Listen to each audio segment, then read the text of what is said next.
Assalamualaikum warahmatullahi wabarakatuh. Halo guys, perkenalkan nama aku Muhammad Rifki Albana, tapi kalian bisa panggil aku Vicky. NPM aku 12120191004.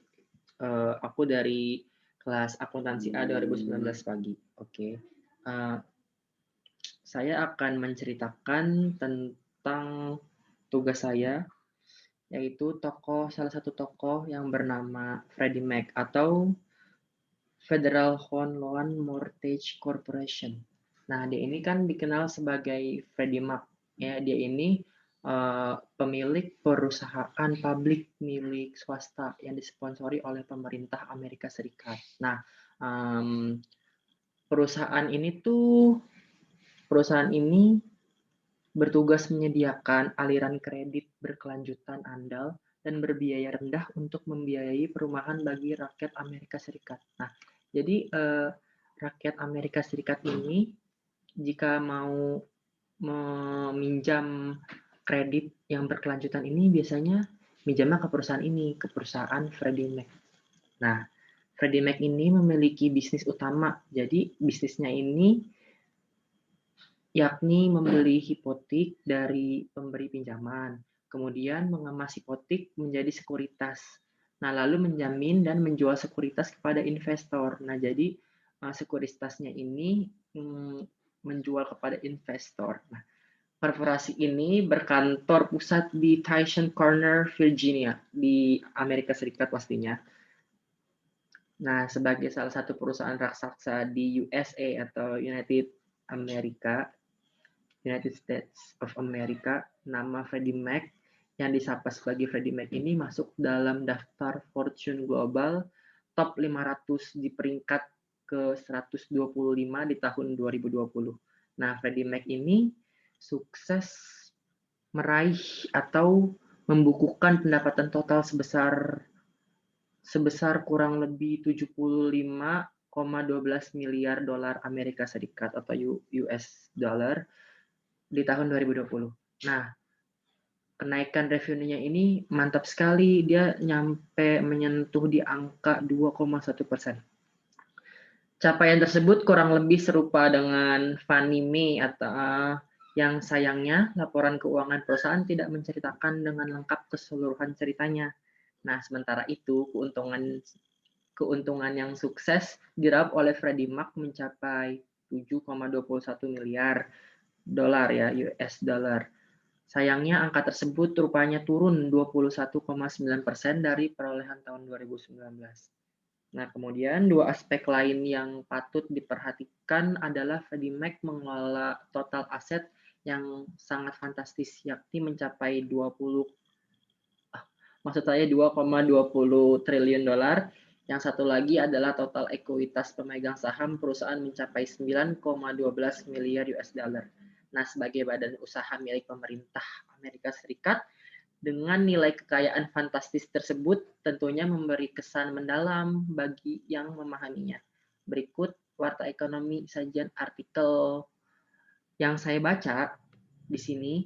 Perjalanan Freddie Mac bisa ditelusuri hingga tahun 1938.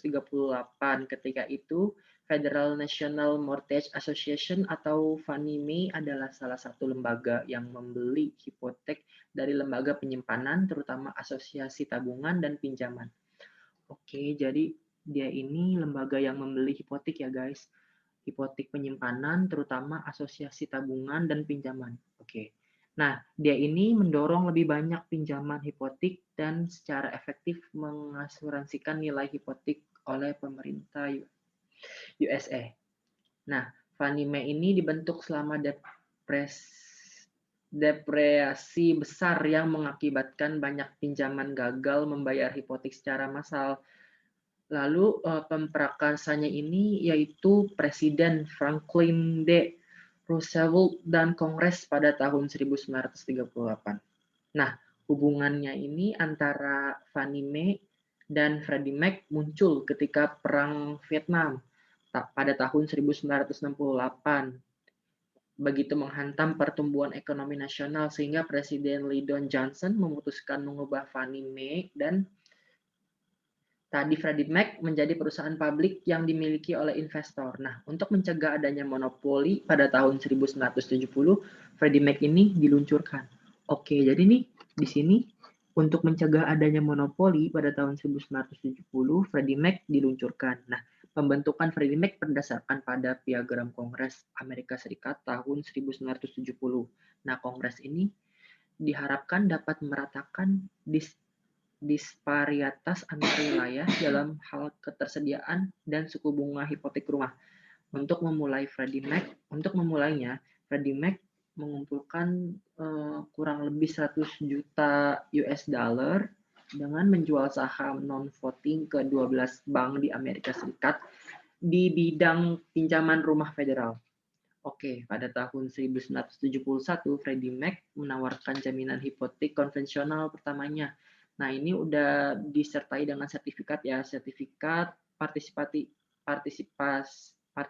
hipotek atau PC. Freddie Mac membeli hipotek dan pinjaman terutama asosiasi sebagai simpan pinjam dan kemudian menggabungkan dalam bentuk sekuritas berbasis hipotek yang dijual kepada investor. Nah, menurut Nations Business pada tahun 1970, sekitar sepertiga dari pinjaman hipotek negara senilai 35,6 US dollar dijual di pasar sekunder. Nah, jadi di sini tuh hanya satu dekade kemudian setengah dari pinjaman hipotek senilai 133,8 US dollar miliar dolar.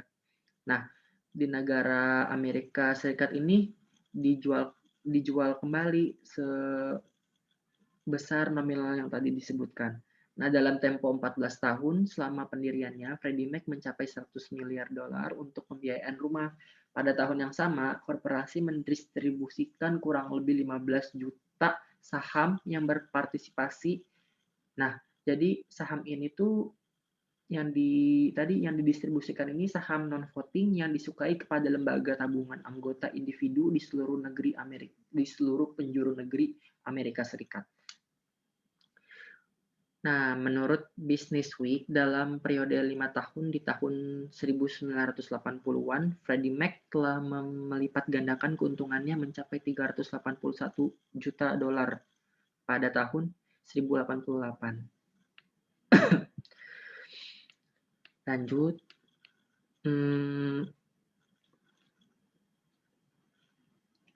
Nah, di sini Freddie memainkan peran besar dalam membantu jutaan orang di USA, United States. Nah, dia ini memiliki atau menyewa rumah menyediakan hampir 558 miliar dolar likuiditas ke pasar hipotek tahun lalu. Pada tahun 2019, dia melayani hampir 95% dari semua pemberian pinjaman keluarga tunggal di negara Amerika Serikat dan melihat pertumbuhan dengan keluarga dan pasangan yang lebih muda. Nah, mungkin sekian apa yang bisa saya sampaikan, kurang lebihnya mohon maaf. Billahi taufiq wal hidayah. Wassalamualaikum warahmatullahi wabarakatuh.